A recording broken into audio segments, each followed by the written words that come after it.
खंडपड़ारे स्वच्छता ही सेवा कार्यक्रम। खंडपड़ा ब्लॉक परिसर में स्वच्छता ही सेवा कार्यक्रम बुधवार ठारू आरंभ हो जाइछि। ब्लॉक प्रशासन और एनएससी कर्तृपक्षों मिलित सहयोग रे आयोजित कार्यक्रम रे ब्लॉक और एनएससी कर्मचारी, स्वेच्छासेवी, विभिन्न महिला संगठन सदस्य जोग देथिले। स्वच्छ परिवेश सुस्थ परिवेश संपर्क में सचेतनता सृष्टि निमंते एक शोभायात्रा आयोजित होइतला।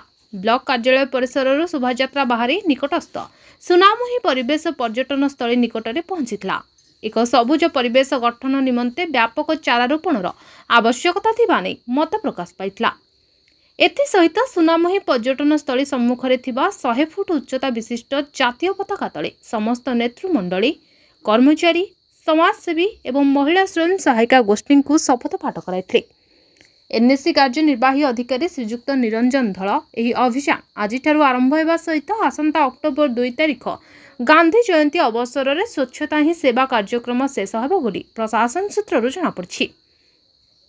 पंचायत संप्रसारण अधिकारी अनित कुमार बड़सेठ, सहकारी जंत्री आशुतोष महांती, एनएससी कार्यनिर्वाही अधिकारी निरंजन धल और मनोज कुमार बेहेरा प्रमुख प्रत्यक्ष तत्वावधान में कार्यक्रम अनुष्ठित होता।